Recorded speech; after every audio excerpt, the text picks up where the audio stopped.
बाळा, आज तुझ्याशी मीच बोलतोय.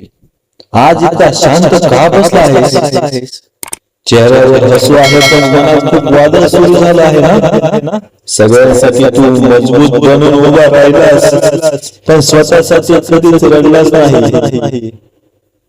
रात्री उशिवर डोकं ठेवून जेव्हा डोळे भरून येतात तेव्हा तुला वाटतं की आता कोणी समजून घेणार नाही. पण ऐक, मी तुझ्या प्रत्येक अश्रूचा साक्षीदार आहे बाळा. तुझ्या मनातलं प्रत्येक न बोललेलं वाक्य मला ऐकू येतं. तो हरलेला नाहीस बाबा, फक्त थकलायस. आणि थकलेलं मन हरलेलं नसतं. तू इतके दिवस सगळं एकट्यानं सांभाळलं. आता थोडा विश्वास माझ्यावर ठेव. जे तुझ्यापासून निघून गेलं त्याला धरून बसू नको.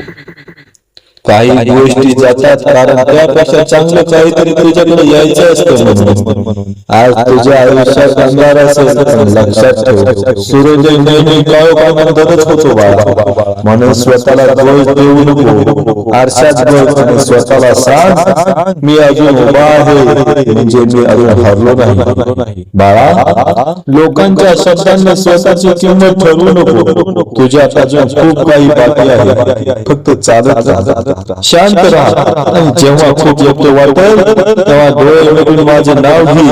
मी तुझ्या मनाला धीर देईल, तुझ्या पावलांना बळ देईल.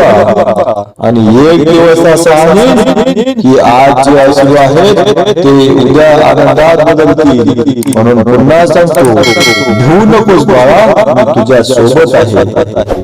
बाळा, तुझा जर माझ्यावर विश्वास असेल ना तर सबस्क्राईब करून कमेंट मध्ये श्री स्वामी समर्थ लिहायला अजिबात विसरू नको.